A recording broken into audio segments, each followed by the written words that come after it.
বাবা, তুমি আমাকে লাঠি ঝাঁটা মারছো মারো, কিন্তু আমার এই আওয়ারটাকে লাঠি ঝাঁটা মেরো না বাবা। এর কথা, হ্যাঁ এর কথা, কাল থেকে তোমার কলেজ যাওয়া বন্ধ, সব বন্ধ।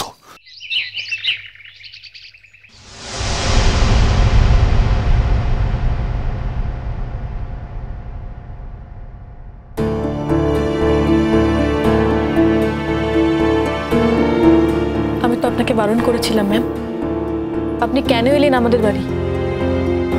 আমার বাবা নিশ্চয় আপনাকে অনেক অপমান করেছে, আর আপনাকে সেটা সহ্য করতে হয়েছে।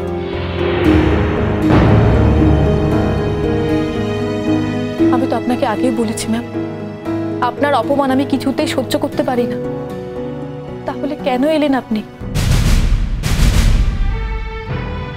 আমিও তোমাকে বলেছিলাম মোহর, কেউ আমাকে অপমান করলেই আমি অপমানিত বোধ করব, এত ঠুনকো অপমান জ্ঞান আমার নয়, বোধটা এত হালকা নয়। দেখছি তুমি কলেজে আসছো না, এখন তো শুনলাম তোমার বাবা তোমাকে আর পাঠাবেন না কলেজে। আমার নৈতিক দায়িত্ব ছিল ওনাকে বোঝানো, এসছি যখন তোমার সাথে একবার দেখা করবো না, তাই ডেকে পাঠিয়েছি। আমার বাবাকে বুঝিয়ে তো কোনো লাভ হয়নি ম্যাম, আর লাভ হওয়ার কথাও না। আপনার সময়টাই নষ্ট হলো। তোমার মতো একটা ব্রিলিয়েন্ট স্টুডেন্ট, এত ঝকঝকে, তাদের জন্য সময় আমার নষ্ট হয় না। তোমাকে আমি একটা কথা বলেছিলাম, তোমার মনে আছে? হ্যাঁ ম্যাম, আপনার প্রত্যেকটা কথা আমার মনে আছে, প্রত্যেকটা কথা। আপনি ভাববেন না ম্যাম, আমি আপনাকে যে কথা দিয়েছি সে কথা আমি রাখবই। আমার তো তোমার উপর এর থেকে বেশি অধিকার নেই। আমি তোমাকে যতই ভালোবাসি মোহর, যে তোমার বাবার উপর জোর করে তোমাকে জোর করে কলেজে নিয়ে যাবো, এটা আমি করতে পারি না। একটা কথা বলবো, জীবনে কিন্তু যুদ্ধ আসবে, তোমাকে লড়াইটা করতে হবে। যুদ্ধক্ষেত্র থেকে পালিয়ে গিয়ে বাঁচা যায় না মোহর, বরং লড়াই করে জিতলে জীবনে একটা দিশা পাওয়া যায়।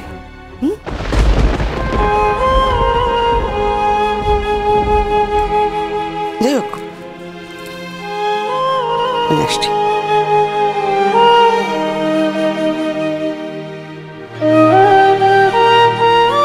দেখেছো মা, দেখেছো কেন দেখা করতে দিচ্ছিলাম না, কেন আসতে বারণ করি? ভাষণ দিয়ে গেলেন উনি, ভাষণ। এদের যাও, ওকে ঘরে আটকে রাখো। কতদিন কতদিন তুমি আমাকে আটকে রাখবে? সারা জীবন তো আর ঘরের মধ্যে আটকে রাখতে পারবে না। আমি একদিন ওই ঘর থেকে বেরোবই। মা, দেখেছেন একদিনে আমার মেয়েটার চেহারার কি অবস্থা হয়েছে দেখেছি? বাবার কথার অবাধ্য কেন হলি রে মা? অবাধ্য বলি বলেই তো তোর আজকে এই অবস্থা।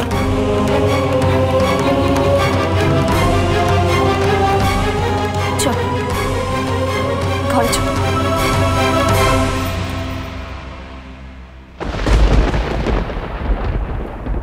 বাবা, আমি আজ বুঝতে পেরেছি তুমি আমাদের দু বোনকে কখনোই ভালোবাসোনি। শুধুমাত্র আমরা মেয়ে বলে আমাদের তুমি ভালোবাসো। তুমি শুধু দাদা ভাইকেই ভালোবেসেছ, কারণ দাদা ভাই ছেলে। তুমি সবসময় দাদা ভাইয়ের কথাই ভেবেছ, আর দাদা ভাইয়ের কথাই ভাবো। আমাদের কথা তুমি কখনো ভাবোনি।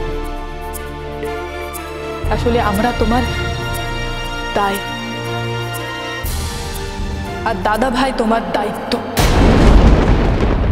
সময় হাঁটছে সময়ের মতো, স্বপ্ন বুনেছে রোদ, বন্দি জীবন ঘুরে দাঁড়ালে মুছে যায় অবরোধ।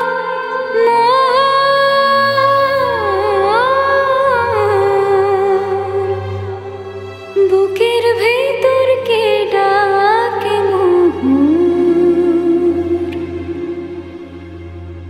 দেখুন, বিয়ে ঠিক হয়ে গেছে, আমরা কেনাকাটা শুরু করে দিয়েছি, হল বুকিং হয়ে গেছে, বিয়ের সমস্ত অ্যারেঞ্জমেন্ট রেডি।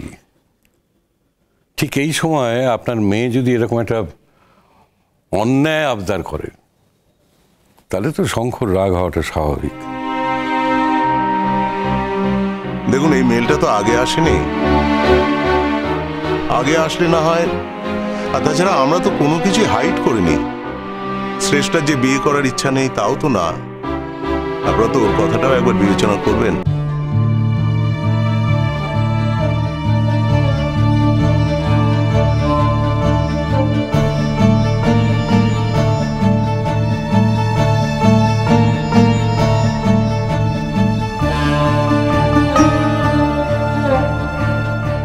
শুনুন, এটা হতে পারে না।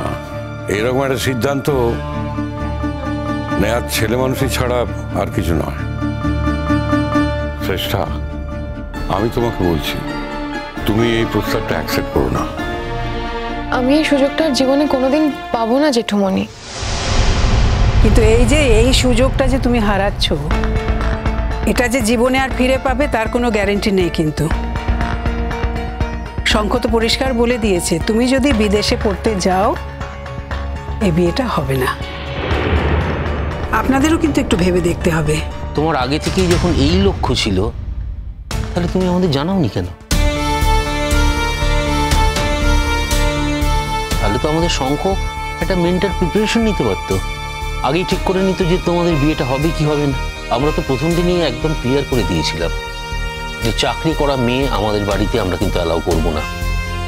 আমাদের বিজনেস হচ্ছে এডুকেশন।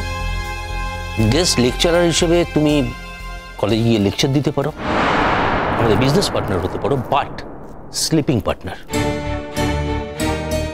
অন্য কোথাও চাকরি করা সেটা কিন্তু আমরা কিছুতেই অ্যালাউ করতে পারবো না। না আঙ্কেল, আমি তো অন্য কোথাও চাকরি করতে যাচ্ছি না। এটা একটা 2 বছরের জন্য স্কলারশিপে লেখাপড়া করা। আমাদের কাছে কিন্তু ব্যাপারটা একই।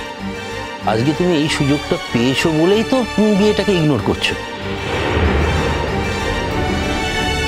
এরকম কি কোনো গ্যারান্টি তুমি আমাদের দিতে পারবে যে আফটার 2 ইয়ার্স ওখানে যদি কোনো ভালো চাকরির অফার তোমার কাছে আসে তুমি সেটা অ্যাকসেপ্ট করবে না? এখন তো দেখা যাচ্ছে যে তোমার কাছে তখন সুযোগ ছিল না বলেই তুমি শঙ্কর সঙ্গে সম্পর্ক করেছো, ওকে বিয়ে করতে রাজি হয়েছো। আর এখন যখন সুযোগ পেয়ে গেছো তখন তুমি শঙ্কর কথা একদমই ভাবছো না, তুমি ওই বিদেশে যাওয়ার কথাই ভাবছো। এত কথার দরকার নেই। শুনুন, আপনারা কথা বলতে চেয়েছিলেন, আমরা কথা বলতে রাজি হয়েছি। এখন আপনারা বলছেন যে আপনাদের মেয়ে 2 বছরের জন্য বিদেশে পড়তে যাবে, কিন্তু শঙ্খ তো রাজি হচ্ছে না, অতএব বিয়েটাও হবে না। আমাদের কি করার আছে? আমরা বলছিলাম রেজিস্ট্রেশনটা করে, মানে ইনফ্যাক্ট আমরা কিন্তু বিয়েটা ক্যান্সেল করার কথা একবারও বলিনি। আমার মেয়েও সে কথা বলছে না কখনো। না মানে আমরা বলছিলাম রেজিস্ট্রেশনটা হয়ে যাওয়ার পরে ওকে যদি 2 বছর পড়তে যাওয়ার সুযোগ করে দেয়া হতো। শঙ্খ যেত মাঝে মাঝে, তারপর না হয় ওখানে ও চাকরি করতো না, ফিরে আসতো দেশে।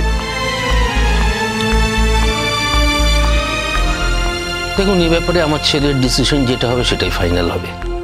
তার কারণ ওরা নিজেরা নিজেদেরকে পছন্দ করেছে, এখানে আমাদের কথার কতটা দাম আছে বলুন?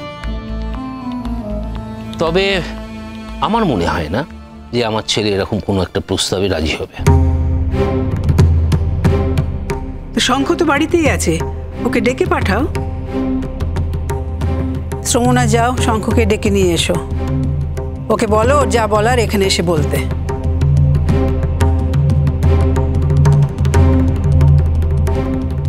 যদিও আপনার মেয়েকে সবই বলে দিয়েছে ও, তবু আপনারা বাড়ি বয়ে এসেছেন, যা বলার আপনাদের সামনেই বলুক।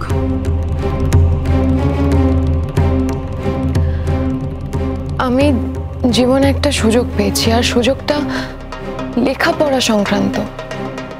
এই ব্যাপারটা যে শঙ্খ একেবারেই একসেপ্ট করবে না, এটা আমি ভাবিনি। দেখো, তোমারও তো এটা ভাবা উচিত ছিল। শঙ্খ তো তোমাকে আমাদের বাড়ির ব্যাপারে সব বলেছে, সমস্ত বিষয়ে বলেছে, যে আমাদের বাড়ির বউয়েরা কেউ বাইরে পড়তে যাবে না, কেউ চাকরি করতে যাবে না। তাই শঙ্খ চায় না যে তুমি বাইরে 2 বছরের জন্য চাকরি করতে যাও, পড়তে যাও। তুমি তো ঘুণাক্ষরেও আমাদের এসব কিছু জানাওনি, লুকিয়ে গেছো। কিন্তু আমরা তো কোনো কিছু লুকোইনি। শঙ্খ যখন তোমাকে আমাদের বাড়ির ব্যাপারে সব কিছু খুলে বলেছিল, তোমার তো তখনই বলে দেওয়া উচিত ছিল না যে না, তুমি এসব মানবে না। তাহলে তো এতদিন ধরে তোমাদের সম্পর্কটা টেনে নিয়ে আসতে হতো না। এখন এই যে তুমি বলছো, শঙ্খর মনের চাপটা কতটা পড়ছে তুমি বুঝতে পারছো? এর দাম তুমি দিতে পারবে?